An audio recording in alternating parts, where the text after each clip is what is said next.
Por supuesto. Y si te das cuenta, por eso es que eso mismo que estás diciendo es lo que dice Pedro en segunda de Pedro.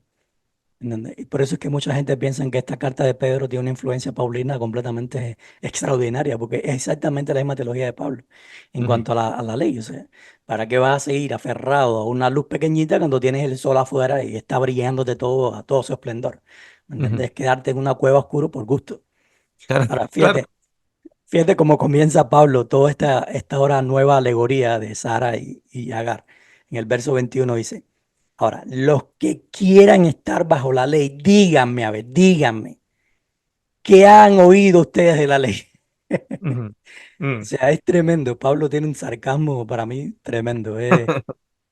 Ustedes que quieren seguir la ley, a ver, díganme, ¿qué es lo que dice la ley? ¿Qué es lo que han escuchado de la ley? Claro. Y entonces empieza a darle toda la alegoría de Abraham con Agar y toda esa cosa, y Sara.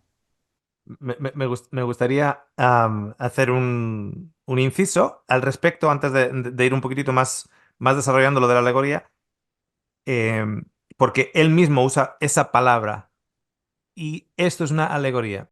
Ujú, Esto lo uso yo para explicar, porque aquellos en el canal que han visto, por ejemplo, el origen histórico de las 12 tribus de Israel o la serie que tenemos Moisés y el dedo de Dios, hablamos de que la Torá en sí, el organigrama de la Torá, llega a una edición final, muy posiblemente no inmediatamente post-exilio, ujú, sino en el siglo 450 antes de Cristo. O sea, 1000 años después de Moisés. 1000 años después de Moisés. Entonces, claro, una de las cosas que la gente suele preguntar es lo siguiente. A ver, espera. Entonces, si estamos viendo que es una acumulación de historias de los patriarcas, etcétera, etcétera, pero ahora resulta que Moisés, la gran mayoría no fue escrito por Moisés, y ni siquiera fue escrito en el tiempo de Moisés, sino que fue escrito 1000 años después, etcétera, cuando regresaron del exilio y la religión judía se estaba formando, las mimbres se estaban agrupando para generar la cesta que almacenara y que pudiera recoger todas las doctrinas judaicas. Entonces, ¿qué pasa con todas esas historias? ¿Qué pasa con la historia de esto, con la historia de esto, con la historia de esto? Bueno, Pablo aquí nos lo dice perfectamente. Él está usando esa historia, pero nos está diciendo, es una alegoría. ujú. De hecho, no nos dice que Agar eh, representa a, sino que Agar es Sinaí. Como Claro, que la historia en sí, por encima de los detalles históricos, la función principal no es para decirte qué ocurrió en qué fecha. exacto, exacto. Es para decirte una verdad espiritual, no Claro. histórica. Y esto es bien, bien, bien común en Pablo. Pablo hace esto constantemente en todas sus cartas. Ujú. Aquí por lo menos lo anuncia. Le voy a decir Claro, una claro, alegoría. En efectivamente. otras te la suelta sin decirte nada, ¿me entiendes? Como Claro. cuando te habla en Corintios, habla de la roca que es Cristo, te dice que toda la serpiente es lo que era y todas estas cosas. O sea, Pablo constantemente toma el Antiguo Testamento, las vivencias del pueblo de Israel, contadas por los profetas en el Antiguo Testamento, y los pone como alegorías para sacar una enseñanza espiritual. O sea, Efectivamente. constantemente Pablo hace eso, lo hace todo el tiempo, todo el tiempo. Y es Claro. interesante porque una de las cosas que la religión fundamentalista más hace es ir en contra de las alegorías. ¿Me Ujú. entiendes? Ya. Ya, Para un fundamentalista decirle que la Biblia no es literal, que tiene cosas alegóricas, es como quitarle el cielo y la tierra, ¿me entiendes? ya, Sin embargo, toman a Pablo como un agente de Dios, como alguien que tiene la verdad, y Pablo lo que hace constantemente sacar alegorías de lo que está escrito. O sea, claro. nunca lo toma literal, siempre lo toma alegóricamente. Todo lo que De, Pablo saca del Antiguo Testamento. de hecho, incluso la primera de las historias, porque en Romanos 4, cuando habla del primer Adán, el segundo Adán, etcétera, no está hablando de una manera histórica, de un Adán histórico. Está hablando en forma alegórica, o sea, en una alegoría. Porque si hablaba tal vez hace un año atrás. Y no quiero ahora abrir una caja de Pandora aquí porque sé que hay gente con unas opiniones muy, muy firmes al respecto y tampoco quiero eliminar a nadie de nuestra audiencia, ¿ok? Por lo que pueda o no decir o implicar lo que voy a decir.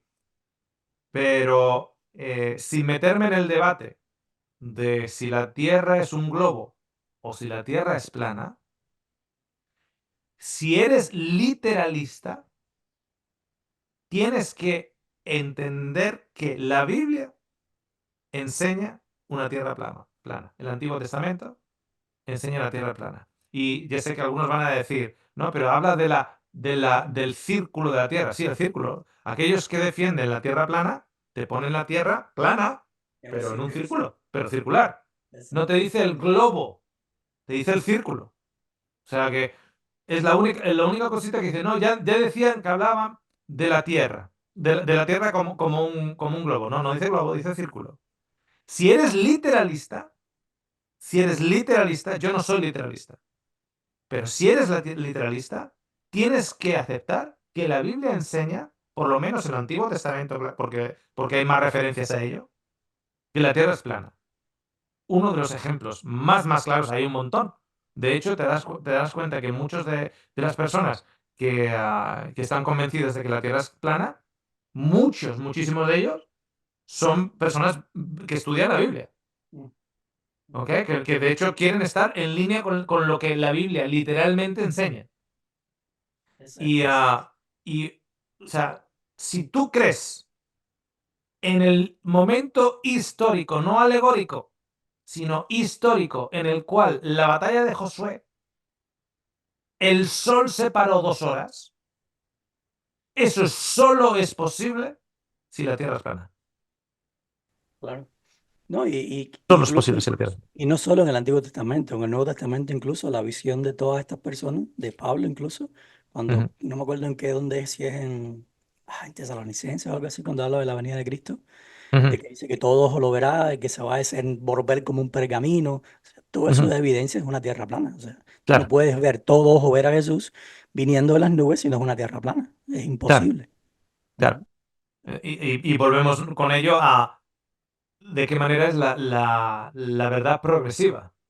Porque si la verdad progresiva en relación a, por ejemplo, con la Tierra, y uno toma ciertas descripciones que la ciertas medidas que la ciencia ha tomado, uno no puede tener al mismo tiempo la opinión de que la Tierra es un globo y que la Tierra es plana. O sea, no puedes tener las dos. O es una o es la otra, pero no puedes tener las dos. O sigues a Sinaí o sigues a la libre, pero no puedes tener las dos. Ujú. Entonces, yo nunca, en los últimos 14 años, nunca he sido acusado de legalista. Por lo tanto, nunca me he tenido que defender que no lo soy, porque nunca he sido acusado de legalista. Pero fijaros que aquellos que defienden que hay que seguir los 10 mandamientos, siempre tienen que clarificar que no es legalismo lo que están explicando. Siempre lo tienen que clarificar. ¿Por qué esa necesidad de siempre clarificar que no es legalismo? Yo no he tenido que clarificar los últimos 14 años que mi doctrina, la doctrina en la que yo creo, mis creencias, no son legalistas. No, porque nunca se me ha acusado de ello. Se me ha acusado de muchas cosas, de hereje, Real. jesuita, etc. Pero de legalista, nunca. Por lo menos no en los últimos 14 años. Entonces, hay que pensar también eso, ¿no? O sea, aquellos que están diciendo, no, no, pero es a la ley y al testimonio, sí es la gracia, pero es la ley, etcétera, y no es legalista, hermano, y no es legalista. ¿Por qué esa necesidad de siempre tener que estar explicando que no es legalista?